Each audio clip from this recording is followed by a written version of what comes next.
Welcome back to the Nintendo Rewind. I'm Cody Christian. I'm joined by my co-host Josh Taylor, hosting the premier podcast covering all the biggest Nintendo news, reviews, and announcements that happened this past week. We're rewinding and recapping the week for Nintendo, but before we dive in and jump into any of that, Josh, how's it going, my dude? How are you doing?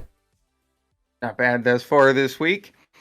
I had a day off yesterday from the one job, so that was great. I'm feeling pretty good. Got to play a little more of our topic yesterday, especially with my daughter. So I got in some of the co-op, so that was really cool. I'm doing all right. Dude, that's awesome. You did get a new hat. It looks really, really, really cool. Which, by the way, if any of you guys want to grab any of our merch, there's a link, store.streamelements.com/Nintendo Rewind. You can go over there and get some cool swag and help support the channel as well. And then look as good as Josh does over here. So I'm kind of jealous because I'm trying to sell it, not. I just shook my camera. You're just like angry about being called good looking. So don't call me good looking. But no, like I'm super jealous. I haven't had the chance to grab any of the merchandise just yet. I plan to. There's a lot of it over there. I mean, there's an NRP, which is like NPR, kind of like a riff on the National Public Radio, but Nintendo Rewind podcast sweater, which looks really, really cool. And we're almost out of sweater weather, so like I'm trying my best to hold off until we get to fall for that. But there's t-shirts, there's hats, there's mugs, there's a whole lot of stuff. So go over there, check out the merch store. I'm glad to hear that you finally had a day off though, Josh. Man, like you, hardest working man in the industry. Beyond doing this, you're also doing your two jobs. You still work Chick-fil-A? Yeah, I just didn't work the crappy job. Dude, I understand. I got the red hat because of my little buddy here. Yeah. My wife got me some more Legos for Valentine's Day, so I'm gonna show that off. Dude, that's awesome. You got a bunch of really cool like these days. Legos this past week, didn't you? Yeah, it was the big set with like the Diddy Kong and the minecart and all that. It's pretty awesome. Your wife loves you. Your wife loves you. I will say we'll get to the Diddy Kong disrespect in the Nintendo Switch icons here in a minute, because it's just too funny to not talk about right now. But let me tell you guys a little bit. My week's just been crazy. Like it's been busy. I've been playing a lot of Donkey Kong and Mario fighting each other as frenemies. Mario versus Donkey Kong. Been playing a lot of Splatoon. We did the Splatoon event, the Splatfest, Team Sunday. Woo, we'll get to that too in the in the in-games events news. But we played a little bit of that on Friday. I've been playing a little bit of Eastward Octopia, jumping into Kingdom Hearts. Like it's been good with games, but on top of that, like doing homeschool with my boys and the random events and art classes and kinder music and being Mr. Mom in my SUV while I try to drive my kids around to the stuff they have to go to. Like it's been a crazy busy week, but it's been good. It's been really, really, really good. So, and we've already planned our next vacation, Mrs. Nerdwire, in the live chat. But my wife, Courtney, she's already planning the next vacation for May. So we're getting away again, going back to that Great Wolf Lodge because it's my kid's favorite place on the planet. So, but that being said, like that's been my week, dude. Like it's just been gaming and busy being a dad. So, that doesn't leave any more on the docket for, hey, how's your last week been? Hey, how are you doing? So we're going to jump into some MyNintendo digital and physical rewards news. Why don't you take it away, Josh? Tell the people about the things. Alrighty, so kind of fitting for our topic this week. The smart device PC rewards. The new ones include a Mario vs. Donkey Kong wallpaper, 50 platinum points, or of course you can usually find these on Twitter somewhere. And the other one is a Mario versus Donkey Kong Mario wallpaper, 50 platinum points. And the last one is a printable Mario versus Donkey Kong paper mobile. I don't know how to describe this one. You can almost kind of make like your own scene from what I could. I think they have like they have like an example. Let me zoom in on this picture. They have an example of what it's supposed to look like. It's cute though. Like I like it. 30 platinum points. Yeah, I like this kind of stuff. It's pricey and it never turns out as good as I want it to in my head. Like it's pricey for a piece of paper, you know?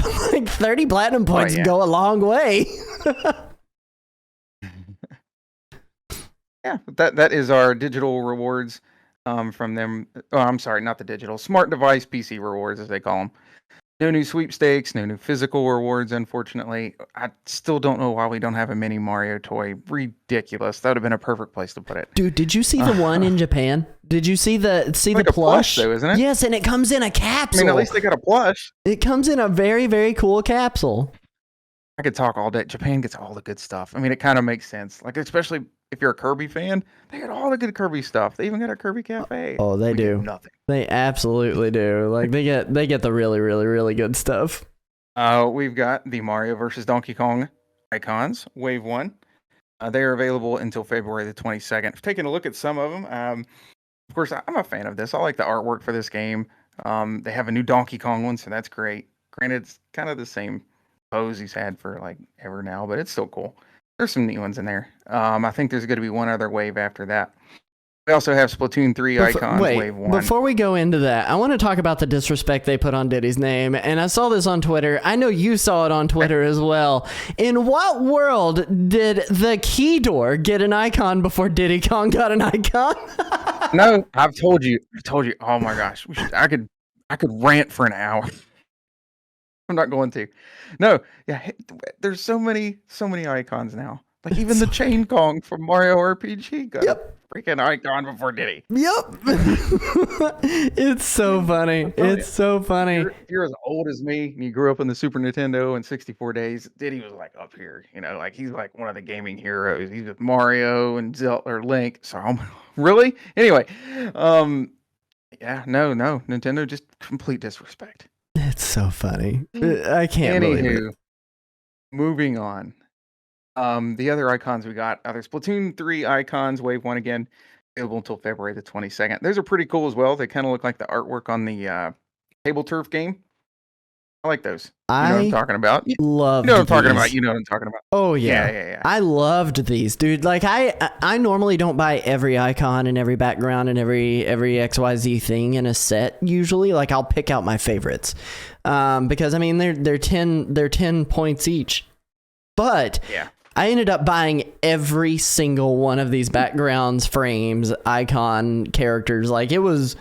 I went on a spending spree for this set. Like, it was so cool, and I love the artwork for it. Currently, I'm using... they don't feature him on this thumbnail, but I'm using Big Man on a... We both were there for a couple days. I didn't know you were, and I looked over. I was like, he's got the same icon. Were you drawn Big Man or render Big Man? The drawn one. Oh, okay. So you're right there with me. So I was using the drawn Big Man with the blue background and the neon green frame because I really, really love how that looked. I love these. These icons are good. I never use the frames. Almost never use the frames for any of these. No, now I've got Donkey Kong with a town background, whatever the first world is in that game. That's awesome. Yeah, so pretty cool icons for what they're worth. I like collecting these goofy things. So other than that, we got one new game trial.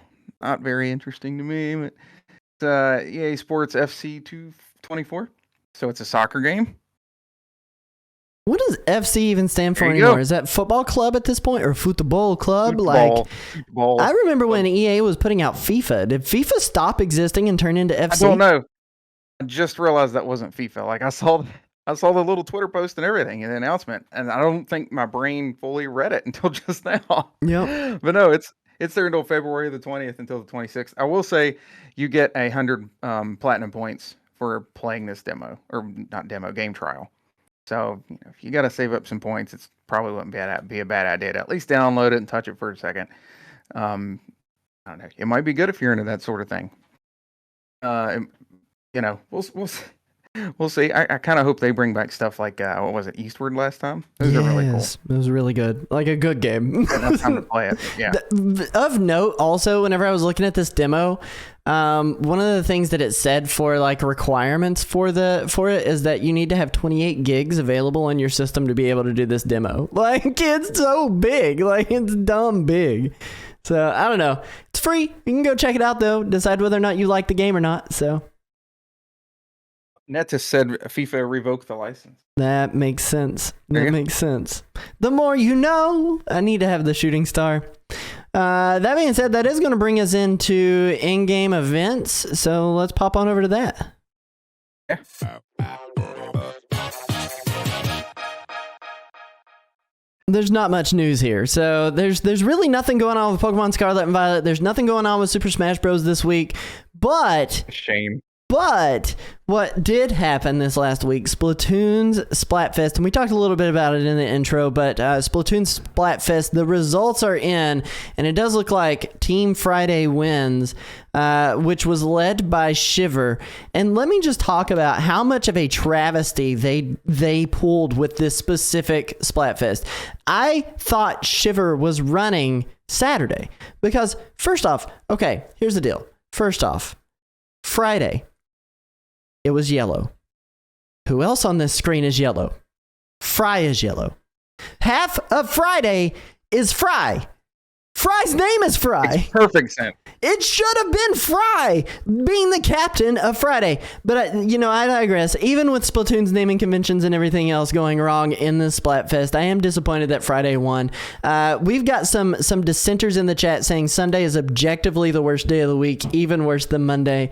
And there's a part of me that kind of almost agrees, and here's why. Because you get those Monday blues setting in on Sunday, knowing you guys are going to have to go back to work, start your week normally. But for me and my household, Sunday is the only day that we get to relax typically. Saturdays are filled with events. But Saturdays are filled with events. And Fridays, you're working usually. You only get half a weekend day. That doesn't even technically qualify as a day. I get my crap job on Friday. I work Chick-fil-A on Saturday evening, but it's not that bad. So Saturday's cool. I respect the Saturday choosers. Sunday in and of itself is the best day though. And maybe you seem to agree with that. Absolutely. So that's kind of where I land with it. Disappointing result. How many does that make for you now for Splatfest lost? I've played every Splatfest since the first Splatoon, but for Splatoon 3, I am 0-13. Oh my god! Now I've yet to win one. I think I'm in the same boat though, but I haven't played every single one. I think every one I have played, I've lost. Maybe I'm the curse. I kind of think when I come back for a Splatfest, I'm the reason we're losing, but congratulations. I thought Saturday had this in the bag, but somehow Friday popped out. I don't know. Absolutely. So that being said, it's disappointing to see that we got a loss here, but I'll take what we can get. At the end of the day, it was still fun playing video games with my friends. We had some good rounds. Yeah. It was good, and that's it for in-game events this week, which does bring us to our main topic for the week: Mario vs. Donkey Kong, a review.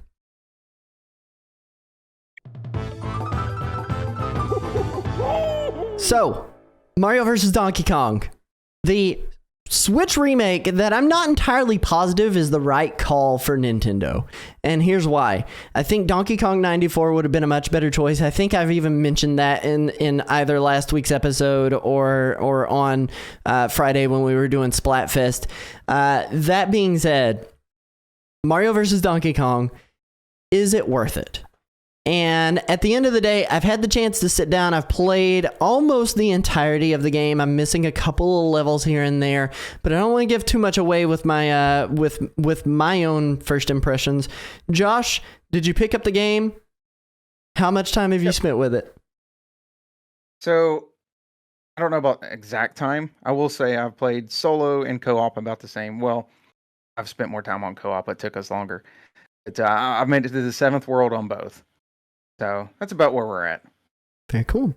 So here's the deal. For those of you guys who don't know what Mario vs. Donkey Kong is, it is a remake of a Game Boy Advance game. My water cooler pitch for this game would be, it's a puzzle platformer where you take control of Mario, who needs to escape levels that are homages to the original Donkey Kong arcade games. And at the end of the day, the plot is DK raiding an entrepreneurial Mario's toy factory to go in and get some mini replica wind-up dolls of Mario, and Mario has to go on a quest to recover his stolen goods. So that's a little bit more background on what this game is. But just to give you a rundown of a couple of more pieces of this game, there are 2 difficulty options. The first one being casual, with infinite respawns in the same level if you die. And from what I understand, because I didn't play it on casual, but infinite respawns, and it may eliminate the timer as well. So that way you don't have to worry about time getting cut short while you're in the level. And then the second difficulty mode, classic mode, standard Mario practice of starting at a checkpoint if you die. And that checkpoint can be the beginning of the level, or as the levels are structured, halfway through the level, depending on where you're at in the game. So as far as world structure goes, there are 8 worlds, 6 regular levels, divided into 2 segments, with a Lemmings-style mini Mario level and a DK boss fight in the first half of the game. 2 of the worlds in those 8 worlds are Merry Miniland and Slippery Summit, which are new additions to the original GBA game. The second half is 8 plus worlds. They call them plus. 8 plus worlds divided into 6 levels with Mario and 1 mini Mario puzzle platforming their way out of harder versions of the same levels that were present in the first half, and a DK boss fight. Also, an extra expert mode after rolling credits the final time, consisting of 16 levels totaling in 136 levels. So you mentioned how much time have you ended up spending with that game, Josh? Gosh, it's hard to say exactly time limit. I'll say I've made it to World 7 on both co-op and solo so far since Friday. Okay, very, very cool. I'd say for me, I played everything in classic difficulty. I've rolled credits twice and played 4 of the final 16 expert levels. But I also played the entire first world and a couple of later levels with Lando, my youngest son, in co-op, which adds an extra key to pick up before exiting the level. So all in all, I think I've probably spent about 8 to 9 hours with the game so far. So it's kind of where I'm landing with it.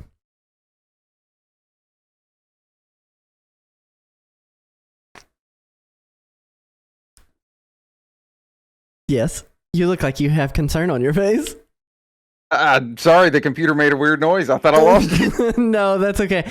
That's okay. So I can tell you a little bit about what I liked, but do you want to jump into a little bit about what you liked, my good sir? Yeah, so I'll say what's funny is, like, back in the Game Boy Advance days, like I've always loved anything Mario and Donkey Kong, but I didn't like super into this. I'm really liking some of the changes this time. I think it feels a lot better than it used to. It's not quite as stiff. It's still not like Mario Wonder, but it's not supposed to feel like that. And they also got rid of fall damage, I think, entirely. They did. So I like some of the improvements on that they've made. That's nice. I like how it looks. It's simple. Like, the backgrounds are fairly simple and stuff, but I think it does the job real well. I really like the co-op. I played a lot with my daughter, Lily. We've played through, like I said, the first 7 worlds on classic mode. We were going to change it to casual a couple times because we have seen the game over screen a few times, but no, she was determined to stick with classic, so I respect that. But I really like how they added that. For one, I like any game that has a good co-op to it, and I think it's fit this pretty well. They've made little changes to some of the puzzles, not a whole lot. Like Cody mentioned earlier, they do add a second key to it. It's like a flying key. So you just touch it and it kind of carries or follows you around. The same person can't hold both at the same time, but that adds a little bit to it. And the strategies completely change on some. So, like, one world, I think it's the ice one maybe, you have to hit switches. And I remember, like, we did it on co-op first, and I could stand somewhere, be the button dude, and she'd move around. Then I played it single player, and I can't really pull those same tricks. So I think that adds a decent bit of replayability to it. I will say, maybe I'm jumping a little bit ahead of ourselves here, but I will say that makes it a lot more worth it. If you're just playing it single player the whole time, it might not be worth the full $50. But if you have somebody to really enjoy co-op with, I think it definitely add some value to this. You are So jumping that's probably a little bit ahead, but that's okay because you sent me a clip that you wanted me to show. I also have prepared a clip of my co-op experience, but I'm going to show Josh's co-op experience with his daughter Lily. This is kind of along the lines of what he's talking about when it comes to the co-op gameplay on Mario versus Donkey Kong. I'm assuming, Josh, you're playing as Mario, correct? Or No, are you she's Toad? Mario. Oh, you're Toad. I'm Toad. Okay. See, I went assuming, and that was probably my mistake because you're the backflip directly into the death. I wish you could hear our reactions to this. This is kind of what takes me a little longer to get through, but it's pretty great. That's You can do amazing. pretty good, but then we have moments like this all the time. That is amazing. It's so good. What I will tell you about what I liked, the level structure, each one of those levels being like a single screen puzzle, was really, really, really cool. I like a good single screen puzzle for the most part. There's a little bit of scrolling here and there throughout the game. For the most part, almost the entirety of the puzzle exists on a single screen. I also really like the music. The music was phenomenal in this game. And it's not your typical Mario music remix that we're so used to in games like Super Mario Maker. It is something entirely different. I mean, they're unique. They're poppy. Some of the standouts for me in the music stuff there is the Toy Company music for that entire world. I really, really liked. I loved the DK boss fight music, but the one that really stood out to me, and I mean it's the best song in the entire game, is a remix harkening back to older games, but it's the Mario versus Donkey Kong and the Jungle Japes medley that they did in that game. It was so good. I will also say pulling off handspring triple jumps was always satisfying. Snagging a key and some presents throughout the levels was gratifying and added some much needed length to an already kind of short game. Because I mean, part of the puzzle in that game is making sure that you are snagging those presents. There are 3 in every single level, and that kind of extends it because you could just hightail it for the key in the door and get out of there, but the presents kind of add that extra bit of difficulty there. You have to get them. Yeah, right. And then the All-Star glow up in the graphics department from the GBA version. Like, this game is crispy. It's beautiful. It looks really, really good. It impressed me in a lot of ways. It kind of had like a almost like a Super Mario 3D World mode from Super Mario Maker kind of vibe to it in terms of the graphics. I'd also say that co-op was a nice addition. Like, it was a really, really good addition to this short game that added some extra length. I also prepared a clip. I'm gonna go ahead and play my clip too. It is about 3.5 minutes of just me and Lando playing together. Lando is playing as Toad, and I'm playing as Mario. And you can kind of hear in the background. Let me just turn it up a little bit. Uh-oh. Okay, when we get over to the edge, jump on the Why? Why did you do that? No! Oh no! I'm up here. We timed out, dude. We timed out. It's quite a bit of just like me begging Lando to just like stay where he is or jump onto the platform at a specific time. When we finally beat this level, like, he has the biggest celebration in the entire world. I'm gonna post the actual like full clip up on our Twitter and Threads page a little bit later. But the co-op, absolutely worth it. Yeah, we did the same stage co-op. This one's a beast on co-op. Especially with the child. That's awesome. What'd you dislike, sir? Is there anything you disliked? I don't know if there's much I can say I really dislike all that much. I mean, I feel like it's more outside the game. So I guess the elephant in the room, again, I don't want to get ahead of ourselves, but the price is maybe a little high for what it is. For the type of game it is. I know there's kind of a whole debate around that, but granted, it's at least 50. It's not like 60 or 70 bucks. I I don't know. I mean, the game itself really does what it needs to just fine. Um, I guess if anything, it could use more content. It could just use more, you know. But other than that, I really nothing really sticks out as all that glaring. It's just it could have been a little more, perhaps. I feel that. I feel that. And I mean, I think you kind of like, I think you sum that up pretty effectively. Elephant in the room, like you said there. It is the price. For $50, it's really difficult for me to tell anyone that they should go out and buy this. Because of its length. Because, I mean, like I said, I spent... if I hadn't played any co-op at all, I would have spent probably about 6 hours with this game, realistically. But playing co-op with my kiddo has given it extended life on top of my single player playthrough that I've been doing. So, like, it's a short game. And it's also not really super difficult either. And that's another thing that I dislike about this game. But I do need to point out that is until you make it to the last half of the game, in which there is a very steep slope in difficulty, which I know you said you've hit World 7. You've still got like another world and a half to go until you really start seeing some of that difficulty shine through. But there is a steep learning curve there that ends up draining lives. And I want to give special shout outs to 5.5 plus, 6.5 plus, and 7.4 plus for destroying my stock of lives that I had in that game. But it's easy up until you get to that halfway point, in which case it becomes extremely difficult in a way that the game didn't really teach you how to deal with that level of a steep learning curve. And part of that was extra frustrating, and you'll eventually get there, but is the Mario, like the mini Mario escort missions on the back half of the game. And they're unfun mainly because my control never really translated to the AI controlled mini Mario that's in there. So like, yes, you move and then he moves, but sometimes he's acting on his own by doing these crazy jumps that you didn't do or didn't ask him to perform, and jumping into death at spikes. And when the mini Mario dies, it takes a life off your life counter. Like, it's not like you died.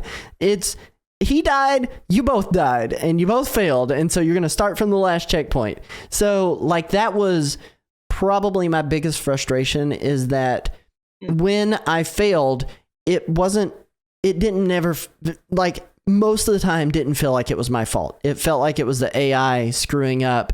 And for anyone that's like fans of the Resident Evil series, and if you've played Resident Evil 4, you guys know how Ashley did way back when. So like, it felt like I was escorting Ashley and she was going out and getting killed by zombos. Like, that was frustrating. But you know, at the end of the day, like, I think we do need to kind of come up with a verdict for this. For me and where I stand, you know, if you're a diehard Mario fan, go buy this. If you are a diehard Mario fan, go buy this. Just know that the game tells you exactly what it is from level 1, and there really aren't any surprises thereafter. And if you're not a diehard, maybe wait for a sale. Eventually, I'm sure this game will probably drop anywhere between $35 to $40. But if it does hit that $30 mark, it would make this all the more worth it if you're looking at a time versus dime perspective. So that's kind of where I land on it. Is it a good game? Yeah, I think it's a good game. It's a fun time, even though albeit on the little short side, and also with the steep learning curve where I got a little frustrated. But is it worth $50? That's gonna have to be up to purchaser at that point. Like, if you're willing to spend that money, you do you. But like, for me and my dollars, I don't know that I would have spent $50 if I wasn't reviewing the game. So, what about you, sir? How do you feel? Sorry, I keep shaking my camera, by the way. I've got a weird setup. No, I don't regret it right now. Maybe the length, once we hit just kind of a wall there. I don't know if it's a spoiler or not. I hear there's one more thing you can kind of unlock, I think, by the end of it, that could potentially add some replayability for people who are into it. No, I mean, again, I think the biggest part is the co-op makes it worth it for me. That's especially where we've been playing it on Classic. It's given it a lot more time. I've gotten to where I've gotten on World 7 on single player pretty quickly, but with her, or maybe even with If it was even with just like another friend that was decent at games, I'm sure it would still add that little bit of time to it that makes it a little more worth your time. Not saying that she's bad at it, but um, yeah, this is one of those that I feel like you need to kind of take in all the aspects. So the single player, is this your kind of game? Can you play the co-op? You think you'll go through all the expert stuff or whatever? Maybe even try to get a little extra out of it in whatever way you can. Then yeah, I think it's worth it. If you just plan on picking it up and playing through the main game single player, it might not be.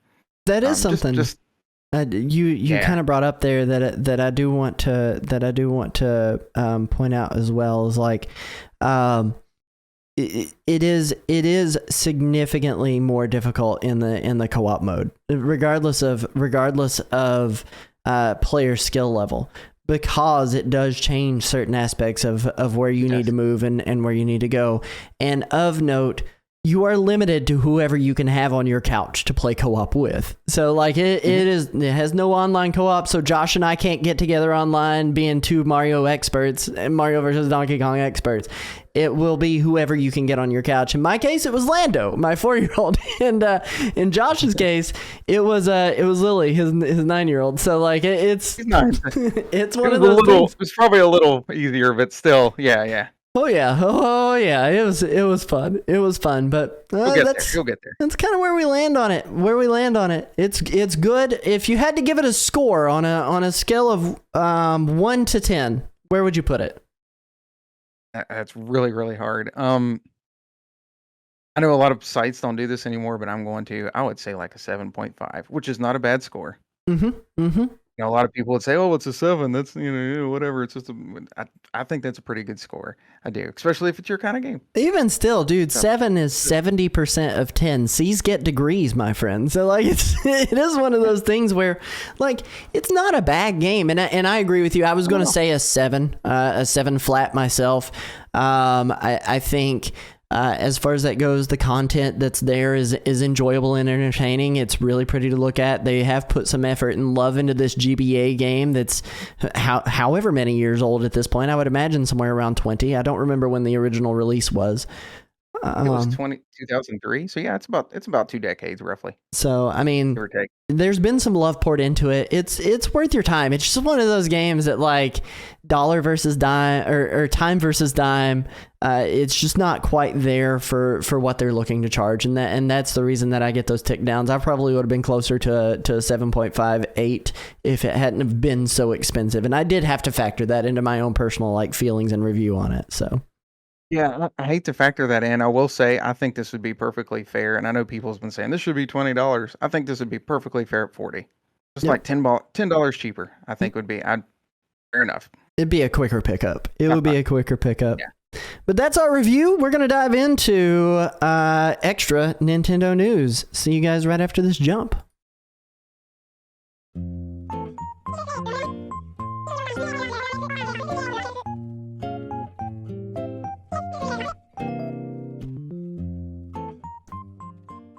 Josh, do you want to tell the people about the extra Nintendo news here? Guide us through. Be our guide, sir. Sure will. So we will start out with the Princess Peach Showtime game. Hang on, I pulled up the wrong thing. I started in Mr. Krabs' area. Oh gosh, that's awkward. My Whoa, apologies. yeah, you definitely started in his area. So,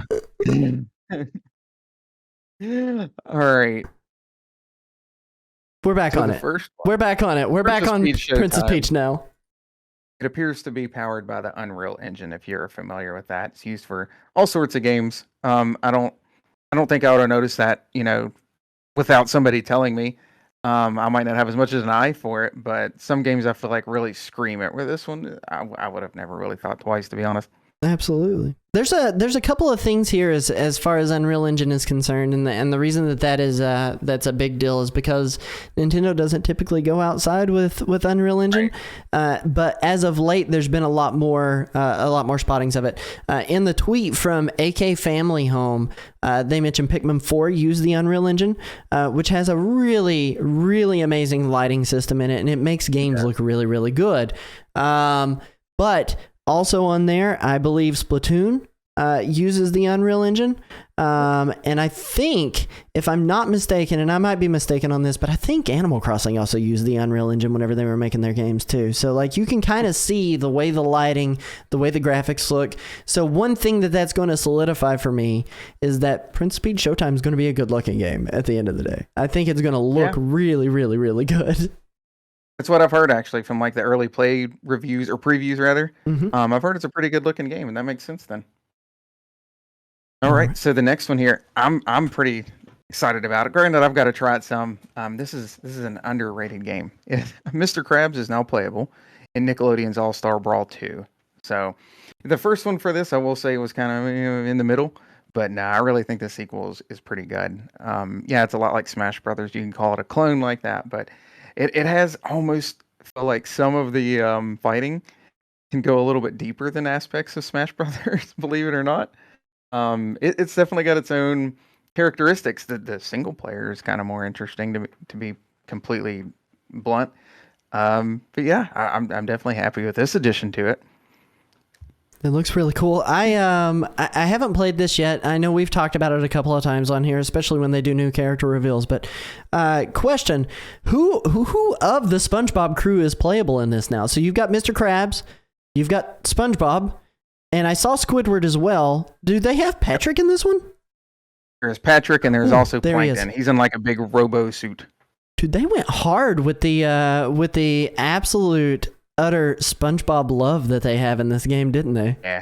So I mean, like it. I'm with you. Like, I'm totally down for it. Show them all the love that you can, but bring back Cat Dog. So that's that's all they made some weird cuts. It's a whole other story. You get At least 6 SpongeBob characters, but you don't get Cat Dog. Come on now. Yeah. Then you kind of got the Avatar crew. That's kind of like the Fire Emblem, where they just keep wanting to add more. Right. I'm fine with that, though. That's a good show. I'm fine with that. Funny. By the way, just for everybody at home, Avatar: The Last Airbender, the Netflix live action starts on the 22nd as well, so you can binge that whole series. I still need to watch the original cartoon. Oh my god! Like a big old school Nick fan, we better move to the next topic. I'm gonna fight you. Anime-ish. I keep saying I'm gonna start it. Anyway, leave me alone. The next one, I mean, a series I'm a big fan of. This one's kind of goofy, but Shadow the Hedgehog costume has been added to Sonic Superstars, and it looks like a onesie. So when I heard we were getting a Shadow costume, this was not what I was expecting. I'm aware Shadow was not in the classic version of Sonic, but just add it for fun. They added the old original rabbit look for Sonic. Why not just make a classic Shadow? But they just put Sonic in a onesie. But okay, it's there. His blue face is just sticking out of Shadow's body. Like it is, and I guess if they would have added Shadow, they would have needed to animate his feet to do the skating thing and all that. But it's a little silly looking. It's so dumb. Like, it's so dumb. And here's the thing. Like, Shadow is having a renaissance right now. Like, he is making a... I mean, you've got Sonic and Shadow the Hedgehog generations getting ready to roll out. You're getting a Shadow costume here. You're getting Shadow in the Supersonic, my gosh, in the Sonic the Hedgehog 3 movie that's getting ready to roll out. Like, he is having a renaissance. But at the end of the day, like, this is just bad. This is like, I hate this costume. They could have done something so much more, because they had like Lego Sonic that fully transformed him. They had old school prototype Sonic that fully transformed him. They're gonna give us this onesie? I don't know. Oh, man. So anyway, I will say with Sonic Superstars, it's a little hit and miss. It's good. I think it could have been better, but I think it's a good game. I think people were a little hard on it on Twitter, but yeah, this is kind of a good just, I don't know if description is the word for it, but kind of how this game goes. There's some really good stuff, and then there's just some really goofy decisions like this, and some of the bosses. Man. So, anyhow, moving on from that one. The next one would be Microsoft is going to bring 4 titles to other consoles, but won't name them, of course. So they had that big Microsoft podcast or whatever it was last week. They kind of made a big deal out of it, and it was just like 20 minutes of... To me, it just was kind of 20 minutes of nothing. Like, this could have been an email kind of thing. They didn't say Nintendo Switch, so I'm hoping that they're still included. But I mean, as far as they made it sound, it could have all just be stuff going to PS5. But no, the rumors is I can't remember some of them. Maybe you know. The rumors is I know Sea of Thieves is one of them going to different consoles, and then there's a few others. But they still haven't officially said so. Everything Xbox exclusive has been like on the block for us to be able to see. Some people have said Gears of War, some people have said Starfield, cool. Some people have said Hi-Fi Rush, of course. Like there's been a lot of games that have been thrown around there from the Xbox people saying that it's going to be coming out. In the live chat, Virtua Cat says Sea of Thieves, Pentiment, Hi-Fi Rush, and Grounded. Those 4 are the ones that they're looking at. Whether or not that's confirmed yet, time will tell. We do have another topic here in a second that we're going to get to, where we might find out whether or not that's confirmed. Right. But you can watch the full podcast.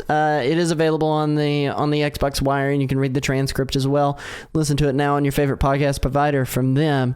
So that being said, I don't know. Like, there has been an absolute just adult male demographic hissy fit thrown over Xbox going possibly multi-platform. And like, to me, it's one of those things where you kind of want to see that, right? Like, get your games in front of as many people as possible and give people a chance. Like, look, Nintendo, I might hold as sacred, but if more people could play Mario, I'd be totally fine with it. But I do not like the fact that people are upset when it's like, well, Gears of War belongs to me. It's been like 5 years since the last time we had a Gears of War game, and you can still buy it on your Xbox. That doesn't mean just because it came out on PlayStation, suddenly you can't buy it anymore. Like, come on now. So, and I'm the biggest lover of a company ever. I love Nintendo. But I wouldn't be upset if other people had the chance to be able to play more games somewhere else. And in some ways, my old PC here kind of does a lot of that for me. Is I can play most of these games on my PC, which is great. So, I don't know. That's my rant. I'm done yelling about video games coming to other platforms. I hope that we see all of those, Sea of Thieves and Hi-Fi Rush especially. I hope we see all of those make their way onto the Nintendo Switch. So, just give us rare stuff, all right? Then we won't have to worry about Banjo-Kazooie never coming out if we get to that one console future that Virtua Cat's mentioning. If they come out, there is a rumor of a new Banjo-Kazooie. Again, I know there's always rumors. But maybe it would actually come to a Nintendo console where they belong. Moving on. There is a Pokemon Presents coming out on February the 27th at 9 a.m. at Eastern Time. Kind of feel like I'm spoiling ahead some of the extra news here. Some of y'all probably know anyway.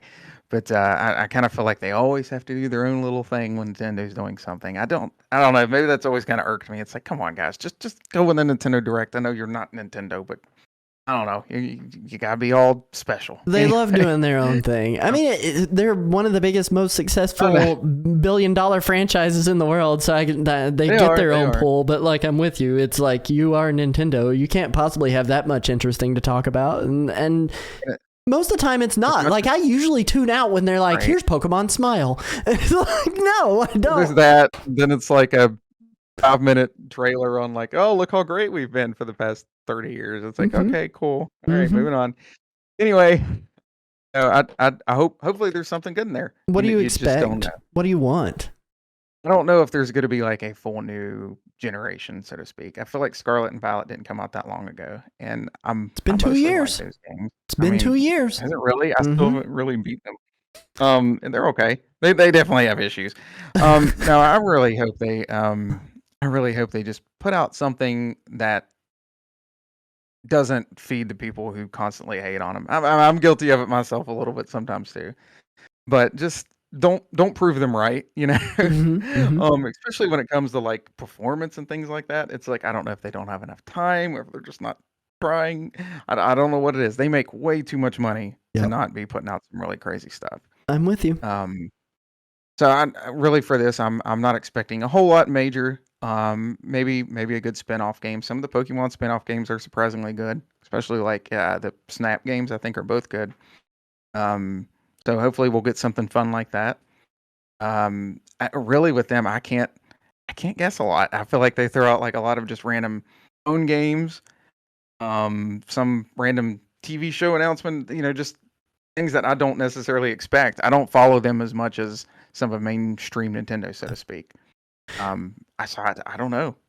No, I feel you. I think right now, so we're out in this holiday. It'll be 2 years since Scarlet and Violet launched. So I mean, we've got the possibility of a remake, and if what's next is on the horizon is the next iteration of Pokemon for them would be Pokemon Black and White. That would be the generation we'd be seeing remakes of. But I don't know that we'll get remakes. That's kind of one thing that I think I see. For sure, they're going to talk about their game for this holiday. Like, that is not, there's no doubt, because two holidays ago, it was Pokemon Scarlet and Violet. The next holiday season, it was the DLC, right? So they released the DLC for it. They're going to be moving on to their next thing. If it's a remake, I think it's going to be Black or White, although there is a chance that we see something in the Johto region of Let's Go, which I would be totally down with too. I'd love to see Gold and Silver get the Let's Go treatment. But then the other option here, and this is the one that I think I'd rather get over anything, is another game in the Legends series. I would much rather get a Legends treatment game after experiencing, first off, Pal World, which I really, really liked, but second off, experiencing the glitches and the problems that was with Scarlet and Violet and what they were doing with the open world there.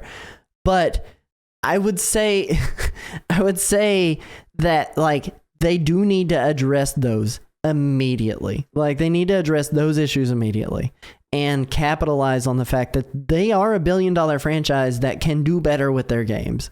So, fingers crossed. I don't know. Virtua Cat in the live chat. Let's go Wobbuffet and let's go Unknown. And then Emperor Gombessa, Pokemon Legends Kyurem with the original True Kyurem. Count me in. Like, I would be totally down with that. That's what I would rather see more than anything. So, that's where I land with my Pokemon Presents predictions. Sounds good to me. I've never gotten to play Legends, but it does look good. It's good. It's good time. All right, so the next, I'm going to kind of run through these a little quick, if that's cool. Yeah. Nintendo announced a slew of things that should have been a direct. Reading off our notes here via Twitter. So they went ahead and showed off a Princess Peach Showtime trailer or transformation trailer 2 here. So there's some pretty fun new transformations they showed off. Actually, I want to show that really quickly before we go to the next one. Dashing Thief Peach is so good. It's like a riff on Persona.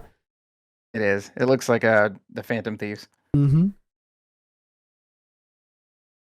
And again, from the previews I've read today of this game, it's easy. It's nothing. It's not going to be like a Cuphead difficulty or something. But no, it's just a nice, pretty easygoing, pretty game. It has a really good presentation from what I've heard. So sorry, I was watching the trailer as I was talking. I got distracted. So yeah, I think there's definitely a crowd for it. It's probably one of those. It's not for necessarily everybody, but I've heard it's very, very approachable. Is the word I've heard a lot. So absolutely, I'm excited to try that with my daughter. That's mostly what that one's about. I like that.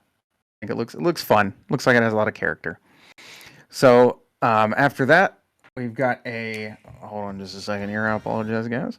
It says Wise. Ease. X Ease. Nordic. Ease. Yeah, it's Ease. Okay, YS. Ease. To be honest, this one popped up. I completely had no clue what this was. It's the 10th game in the franchise. How do you not know what this is? I'm not a big JRPG guy, so I just kind of went whoosh. So, that's fair. Yeah, I mean, looking at the trailer, the little swinging part looks cool. It does. It does. It looked cool. Yes, there we go. Virtua Cat in the live chat. Sister franchise to the Trails series. So Trails of Cold Steel. So are you familiar with that at least? When I hear Trials, that's not what I'm thinking. Trails, not trials. Trails. Anyway, we should move on before we. So we're gonna make this worse if I keep talking about this. I don't know my stuff when it comes to this direct. That's anyway. Okay. That's okay. Yeah, we blew up on the best one. So the next one is Fashion Dreamers Classic Fair update. Yeah, that's an update for Fashion Dreamers. Classic. After that one, we've got Tomb Raider 1 through 3 launch trailer. It was released. This actually, it looks like a legitimately good. I don't know if you want to call it a remake. I guess collection of those games. I've heard some good stuff about that. So, if you haven't played those before, probably a really good time to go check those out. At least go check out the trailer. Go see what you think. Absolutely. Now, this one I'm a little bit sad about because I've spent way too much money on other fun stuff, so I've not let myself get it. But the Sora amiibo, the last of the Smash Brothers line of amiibos, was released, and it looks pretty good. It's good luck finding it. It seems to be, selling out like a lot of them do pretty quickly. But I think it'll probably be a little bit easier now that it's actually released. I would hope, maybe. I've been through this several times over, but it is out there, so that line is over. We'll see where amiibo go from here. Yep, absolutely. It's probably a topic for a whole other time, but now one of the biggest things, and again, we won't sit on this too long, but there is an actual direct coming. It is a partner direct, so it's I think 25 minutes long, and it is coming out the 21st at 9 a.m. Eastern time. So so just to let you know, I will be live on this channel, co-watching the Nintendo Direct partner showcase at 9 a.m. Day after tomorrow. What I will also say is this is a short one. It's like 25 minutes, and it's going directly to YouTube, so it's not going to be live. We'll be able to scroll through it if we want to, but I want to watch it in its entirety, and I'm willing to watch it with you guys. So if anyone's alive and wants to watch it at 9 a.m. along with us here on the channel, Josh will probably be working his day job, but I'll be here. Unfortunately, I'll be at work. It's tomorrow, actually. Yep. It is tomorrow morning. That is tomorrow. My apologies. For some reason, I was thinking Thursday, so I'll be up tomorrow, 9 a.m. And of course, this goes along with... I don't know, these leaks kind of bug me. I kind of like that we have different views on them, though. But no, the Pyro. I think it leaked this. Yeah. I like the little bird character in WarioWare, but yeah, this guy leaks a lot of stuff, and it does seem to be fairly accurate. Mm-hmm. Yeah, so there's a lot that ties into that. You can probably look him up if you're a little more interested in digging into that and spoiling it for yourselves. But yeah, that's sort of an interesting discussion all in itself. But he definitely seems to be one of the big leakers at the moment. Some of the stuff he did talk about, though, Game Freak is a Japanese video game developer, and it's a partner to Nintendo. So there's a possibility we could see something from Game Freak, which it could be Little Town Hero. It could be Pandland, which is a thing that they just trademarked along with Pokemon Company. Who knows? Project Bloom, whatever you want to call it.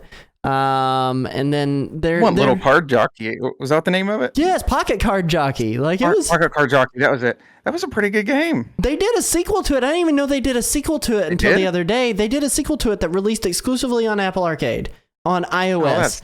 So if you want to check out the sequel, you can do it there. But a lot of people wonder whether or not. No. They wonder if we'll end up seeing something from that series in the Direct coming to Nintendo Switch. It'd be cool if we did. Yeah. And then there's another thing that they mentioned here. Sometimes Nintendo can be a partner because they love dolphins, was one of the things he teased, and says dolphin partners. A lot of people take this to mean the possibility of seeing a remake of Endless Ocean. The code name for the GameCube, though, if you remember it, say it with me. The Dolphin. I think we could probably see something from the GameCube era. Or we could just finally get a confirmed date for Paper Mario and the Thousand-Year Door. Holy Echo the Dolphin. That's what I want. Echo in the Fighter's Pass for Super Smash Bros. It almost wouldn't surprise me at this point. No, anyway, not at all. But I'm excited for it, and obviously Xbox is probably going to be showing that. And I think that's a lot of the reason why we didn't see the Direct yet is that they wanted to announce that they had stuff going multi-platform before Nintendo revealed, here's the stuff going multi-platform. So who knows? Fingers crossed. But this guy's usually pretty accurate. You can go check him out on Twitter X yourself. So.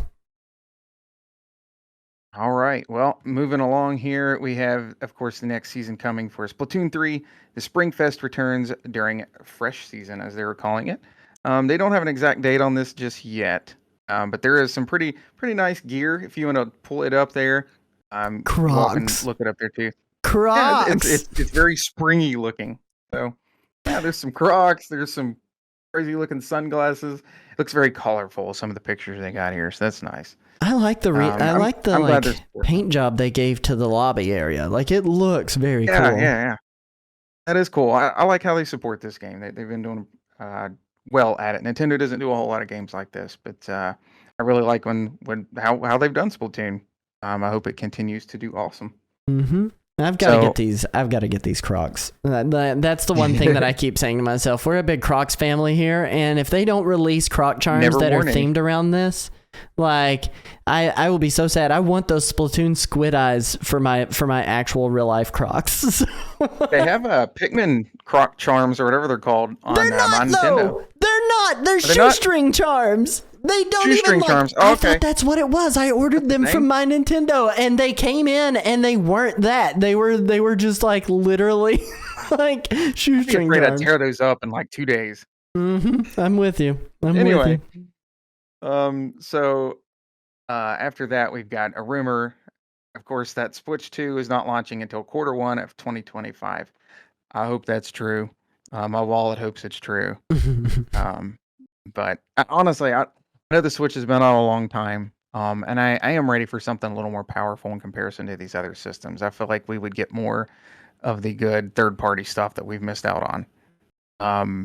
But I mean, if it wasn't for them, in a nutshell, like I'm pretty satisfied with the Switch. I don't really feel like in a huge hurry myself.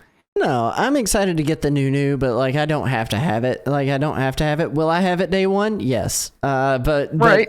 Do I have to have it? This. No, I'm totally fine with having my Nintendo Switch. I love my Nintendo Switch, but I will also say their stock prices, Nintendo stock prices dipped for the first time in a long time today because of this rumor saying that it's delayed to Q1 of 2025. So, it worked out for them in the past, but at the same time, I was hoping for a holiday release. So who knows? Right. Maybe it'll make it a little bit easier for me to get my hands on one since they're launching in March, probably instead of December as a Christmas present. Who knows? Well, moving on to the things we do know here, there are. I think we had looked over here a handful of games coming out. Hang on, we got a new games transition. Oh, sorry about that. Yeah. There we go. We do got a handful of new games coming out though. Alrighty, so we went ahead and grabbed 3 here to go over real quick. It's getting late on us here. I don't want to hold you too long. It is the first one is Vandal Tale, a League of Legends story. It is $24.99. Comes out February the 21st, which is tomorrow right now. So there is a quick look at that. I'm gonna scroll through here really quickly because it does look super cute. Like if you've ever played any League of Legends, this is not League of Legends. Like this has kind of like a top-down isometric pixelated look to it. It's set with all the League of Legends characters. I mean, they've expanded their universe pretty significantly as they've grown as a company and as a developer. So like, I'm excited for it. It looks cute. And has some really, really good artwork. Yeah, definitely. I would say if you're a fan of that series, it looks like something fairly interesting. And I don't really know much about League of Legends, to be honest. Mm-hmm. Yeah, looks good. So the next one here is wow, I can't read. It's so hard to pronounce. Inkulanati. Yeah, and it is $24.99. It's on sale for $19.99 for the pre-order price. Which you don't have very much longer to do that because it comes out February the 22nd. So that is this Thursday. He's pulling it up right now here. It's, I'm not even sure how to describe it. It has some roguelike elements as far as that goes. I mean, as far as what the description is, it's an ink-based strategy game where a rabbit's bum can be deadlier than a dog's sword, and you essentially dive into battles using the humor of the game and an ever-changing journey, building your own bestiary to defeat medieval superstars and collect perks to unleash super special powers. Become a master of living ink, grab your quill, and build your unique strategy time after time so you can be named the greatest Inkulanati of all time, which is like the coolest way to say things without actually ever saying things, but it sounds awesome. Like, I don't know, the game looks really, really cool. I watched friend of the channel, Super Nintendo, he played it on his channel a couple of days ago and has a YouTube video out with some gameplay of it. Looks super neat. I like this roguelike aspect with building a bestiary, going to battle against everybody, and doing like strategy, turn-based kind of stuff that's going on. So go check that one out. I think it's going to be a good time. Very neat concept. Maybe go check out his video because I know I'd want to see a little more of that. It's very different. I want to see how it works. Mm-hmm. Now, outside of that, this one, of course, is sort of an automatic one that I'm excited for and ready to check out is the Splatoon 3 Side Order DLC. $24.99 if you don't have it already for the expansion pass. It comes out February the 22nd, this Thursday. So I've always loved the Splatoon single player stuff since the first game, and the DLC in 2 was really good. And this sounds really cool as well, everything I've heard about it. I like the theme here, where everything's just sort of white. It definitely has its own look. And I love how they tied it into the story. They did this with the last Splatoon as well, where the last Splatfest sort of tied into this story. So I think we had talked about this. Were you Team Chaos? Oh, yeah. At the end of it was Splatoon? our fault. Yeah. Yes, it was. It was our fault. We won. Was it worth it? We'll find out, I guess. So yeah, I love how that carried over. But yeah, so there's a quick look at it there. It does seem to be more of a roguelite, as they say. So I know not everybody loves that sort of genre, I guess, so to speak. But I feel like this is still worth checking out from what I have looked at from the previews I've checked out and followed here. I definitely think this can be worth your time. And yeah, I don't know what else to say about it other than that. Really, go check it out if you can. There's several previews out there of it, and you got a couple days to think about it. So yeah. Absolutely. Well, that does kind of just about wrap up the show. We do have one more segment of the show, Josh, and that is Nintendo Rewind's Histowii. Let's see if I can stump Josh. We'll see you right after this jump.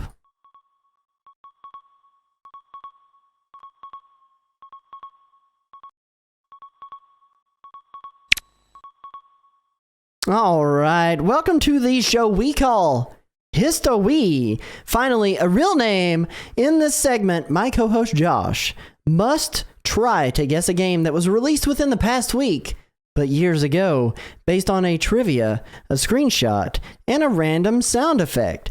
With that being said, Josh, let's get the theme song going on in the background. With that being said, Josh, as my resident nostalgia nerd, do you feel like you have what it takes to guess this game, my good sir?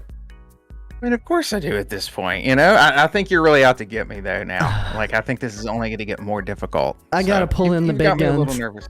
I gotta pull in the big guns. It's one of those things where I need you to stop being Josh for a second and be unjoshable, but and stop winning. So. Here's the deal. Audience, if you're watching live, I ask that you put your guesses into the live chat. If you're watching at home later on YouTube, take the time to put your comment down in the comment section. Let us know what you think this game is beforehand. And if you win, you get points, but you get to convert them into your name points instead of just Josh points. So let's dive in. We're going to do the first clue on the board now. This game released February 20th, 2020 in Japan. We got this game before its prequel, which came 2 years later. Okay. I don't know if that helped me. All right. So that is the trivia. Okay. We're going to move into the second clue here. I'm going to send it to you in our private chat, and I'm going to open it up for the group here. This is your screenshot. It pulls up on here better. You gotta zoom. Do a zoom because I didn't have time to make a cropped one. Okay.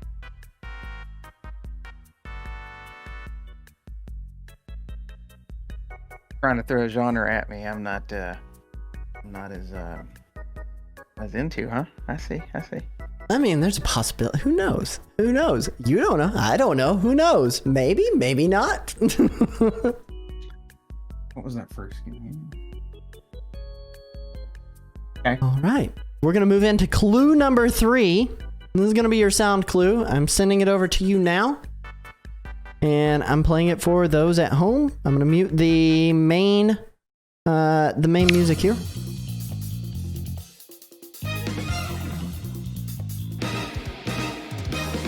We're going to let this play for just a couple minutes here. Just a couple moments here, rather. Josh, do you feel like you have any guesses?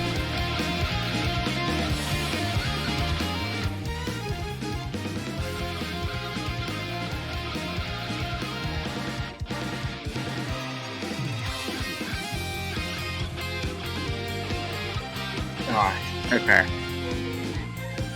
I'm really thinking hard about that first clue. Okay.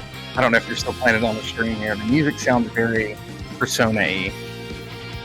I played some of Persona 5, but this isn't a song I recognize from that. I don't think it's been out that long. What would be a unless this is the what is that called? Like the Phantom Strikers or something like that. There was a side game for Persona 5 that came out on Switch before we got Persona 5. I can't think of the name of it. I think it was something like that. I've never played it. I don't know when that came out. So I'm stuck between either that or like I almost said Bayonetta because I know it had like a prequel game that came out recently. Mm-hmm. Right? Mm-hmm. So I'm looking here at the year again. 2 years later, 2022. Has Bayonetta 3 been out since 2020? I've never played it. I thought that came out in like a fall release or something. It's not Bayonetta. It's not Bayonetta. It's got to be Persona something, right? All right, I'm really scratching my head on this one here.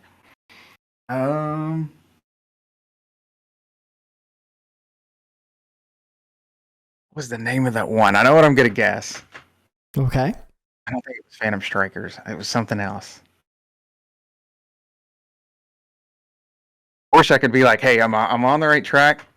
I don't want to do that. If you are or you're not, I don't want to lead you into it, you know? Persona 5 Warriors. Shoot. How much time I got? I'm gonna give you another 5 seconds to debate. And I'm gonna ask for your final answer in 5, 4, 3, 2, 1. Final answer. Why is that stuck in my head? I don't know why this is in my head because I know it's wrong. I'm going to say Persona 5 Phantom Strikers. Persona 5 Phantom Strikers. We're going to go to the reveal now. I must warn you of the danger threatening to consume the entire world. Someone plots to lure you into a disastrous fate. Confronted by this evil will, your own cries out. And that was indeed Persona 5 Strikers, also known as, in certain areas of the world, Persona 5 Scramble, named after the classic Shibuya Scramble area that is in Japan there. Sir, I'm going to give it to you. I'm going to give you the point. You weren't quite there with that. Yep, with that subtitle, but you were almost there. Shout outs to Mrs. Nerdwire in the chat saying Hello Kitty and DuckTales, but an extra special shout out to Emperor Gombessa.